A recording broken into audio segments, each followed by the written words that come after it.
മന്ത്രി സുധാകർജി 2 വകുപ്പുകളാണ് ജി കൈകാര്യം ചെയ്യുന്നത്.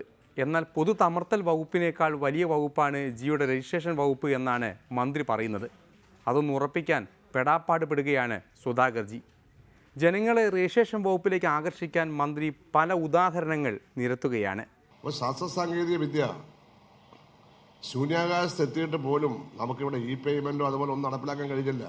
70 വർഷം നമ്മൾ ഒരുപാട് പുരോഗമിച്ചെങ്കിലും പുരോഗമിക്കേണ്ടതിന് മുൻഗണനാക്രമമൊന്നുമില്ലായിരുന്നു. ഇപ്പോൾ ഈ ഗവൺമെൻറ്റിന് മുൻഗണനാക്രമമുണ്ട്. അധികാരം അഹങ്കരിക്കാനുള്ളതല്ല എല്ലാവരും മനസ്സിലാക്കിക്കൊള്ളണം. പഞ്ചായത്ത് മെമ്പറും കോർപ്പറേറ്റ് കൗൺസിലറും മുതൽ പഞ്ചായത്ത് പ്രസിഡന്റും മേയറും ജില്ലാ പ്രസിഡന്റും മന്ത്രിയും കേന്ദ്രമന്ത്രിയും അടക്കം പ്രധാനമന്ത്രിയും അടക്കം എല്ലാവരും മനസ്സിലാക്കണം, അധികാരം അഹങ്കരിക്കാനുള്ളതല്ല. അധികാരത്തെ അഹങ്കരിച്ചവരുടെ എല്ലാം ചരിത്രത്തിൻ്റെ ചവറ്റുകൊട്ടയിലാണ് ഒരു കാലഘട്ടം കഴിഞ്ഞാൽ. ചരിത്രമാണിത്, ആരും രക്ഷപ്പെട്ടിട്ടില്ലെന്ന്. അതുപോലെ അഴിമതി വലിയ ആരോപണമാണ്. എവിടെ പോയാലും സ്വാഗത പ്രസംഗം പറയും. IAS ഓഫീസറാണ് അദ്ദേഹം പറയാത്തത്. ജനകീയ പ്രതിനിധികളാണെങ്കിൽ പറയും അഴിമതിക്കാരെ 2 വകുപ്പ് മന്ത്രി ഏൽപ്പിച്ചിരിക്കുക, കണ്ടുപിടിച്ച് ഏൽപ്പിച്ചിരിക്കുക. എല്ലായിടത്തും പറയുകയാണ് എന്നെപ്പറ്റി. എന്തോ ഞാൻ ഈ അഴിമതിക്കാരെ മൊത്തം വിഴുങ്ങുന്ന മട്ടിലാണ്. അസാമാന്യമായ പ്രത്യേകിച്ച് കഴിവൊന്നുമില്ല. ഞാൻ കൈക്കൂലി വാങ്ങിക്കത്തില്ല, അവിടെ എനിക്ക് പറയാൻ പറ്റും. പ്രോത്സാഹിപ്പിക്കുന്നില്ല, ഫേവറിറ്റിസം ഒന്നും അറിഞ്ഞുകൊണ്ട് കാണിക്കില്ല. ഗവൺമെൻറ്റിനോടും ജനങ്ങളോടും ഭരണഘടനയോടും കൂടുണ്ട്. പിന്നെ നമുക്ക് ജന്മനായുള്ള ചില ഗുണവിശേഷങ്ങൾ അത് മരിക്കുന്നതിന് വരെ ഉണ്ടാവും. അപ്പോൾ നമ്മൾ ഏത് ചുമതല ഏറ്റാലും ആ ചുമതല അനുസരിച്ച് പ്രവർത്തിക്കും. ഞാൻ 2 തവണ പാർട്ടിയുടെ ജില്ലാ സെക്രട്ടറി ആയിരുന്നു ആലപ്പുഴ. അവിടെ പ്രവർത്തിച്ചു. 2 ഒരാൾ തന്നെയാണ്. പെരുമാറ്റത്തിലൊന്നും മാറ്റം വരുന്നില്ല, പക്ഷെ ചെയ്ത ചുമതലയിൽ മാത്രമേ മാറ്റം വരുന്നുള്ളൂ. നമ്മളെല്ലാം അങ്ങനെയാണ്. ഏത് ചുമതല ഏൽപ്പിച്ചാലും നമ്മൾ അതിൻ്റെ നിയമങ്ങളും അതിൻ്റെ താല്പര്യങ്ങളും ജനങ്ങളുടെ താല്പര്യവും പരിഗണിച്ച് തന്നെ. കഴിഞ്ഞ കാലത്തിൻ്റെ കെട്ട കാര്യങ്ങളൊക്കെ വലിച്ചു കളയുക. കഴിഞ്ഞ കാലത്തിൻ്റെ നല്ല കാര്യങ്ങളും ഈ കാലത്തിൻ്റെ ജനകീയമായ താല്പര്യങ്ങളും കൂടി വെച്ചുകൊണ്ട് നമ്മൾ പ്രവർത്തിക്കണം. നല്ല മാറ്റം ഉണ്ടാവണം. ഉപദേശങ്ങളുടെ ലോകത്ത് ആരും നന്നായിട്ടില്ല എന്ന് എനിക്ക് നന്നായിട്ട് അറിയാം. അങ്ങനെയാണ് എന്നെ നന്നാകുമായിരുന്നല്ലോ.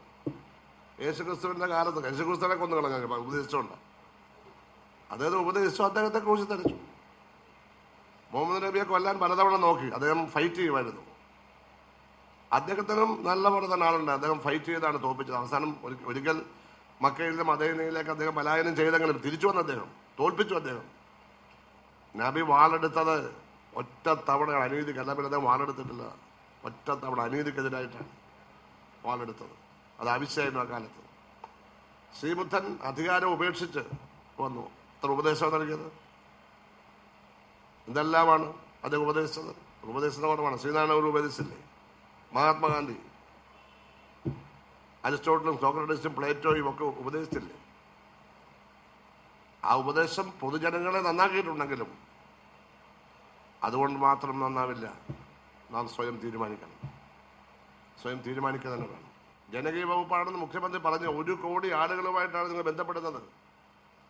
3,40,00,000 ലക്ഷത്തിൽ 1/3 കുട്ടികൾ അതങ്ങ് ഒഴിവാക്കണം. 1,30,00,000 ഒഴിവാക്കുക. ആകെ 2 കോടി ആളുകളിൽ 1 കോടി ആളുകൾ നമ്മുടെ ഓഫീസിൽ വരികയാണ്. എന്നെക്കാളും ജനകീയമായിട്ട് എന്താ ഉള്ളത്? പക്ഷേ അവരുടെ മുഖത്ത് ഗൗരവത്തിൽ നോക്കരുത് വരുന്നവർ. എന്തിനാ വന്നത് എന്ന മട്ടിൽ. അവർ രജിസ്ട്രേഷൻ വന്നവരാ. അവിടെ എങ്ങാനും പോയി ഇരിക്കേ, ഇതൊന്നും പറയാൻ പാടില്ല. അവർ വന്നല്ലേ നിങ്ങൾക്ക് ശമ്പളം കിട്ടില്ല, ജോലി ഉണ്ടാവില്ല. രജിസ്ട്രേഷൻ ഓഫീസ് അടച്ചു കൂട്ടേണ്ടി വരും കേട്ടോ. രജിസ്ട്രേഷൻ കുറഞ്ഞാൽ ആ ഓഫീസ് ഞാൻ പൂട്ടും പറഞ്ഞേക്കാം. എന്തായാലും നേരത്തെ പറഞ്ഞ ചില കാര്യങ്ങൾ മുഖ്യമന്ത്രിക്കും ബാധകമാണ് എന്നതാണ് സത്യം. പിന്നെ തൻ്റെ വകുപ്പുകൾ സംഭവമാണെന്ന് പറഞ്ഞ് മന്ത്രിസഭയിലെ രണ്ടാമനാവാനുള്ള തന്ത്രമാണ് ഇതൊക്കെയെന്ന് ചിലർ ചൂണ്ടിക്കാണിക്കുന്നുണ്ട്. എന്നാൽ ബാലൻ മന്ത്രി അവിടെ ഉള്ളിടത്തോളം കാലം അതിന് വെച്ച വെള്ളം വാങ്ങി വെച്ചോളൂ എന്ന് ബാലാജി ചില പ്രസ്താവനകളിലൂടെയാണ് അറിയിക്കുന്നത്. ഇതോടെ ഇന്നത്തെ ഡെമോക്രസിയുടെ സമയവും അവസാനിക്കുകയാണ്. വീണ്ടും കാണും വരെ നന്ദി, നല്ല നമസ്കാരം.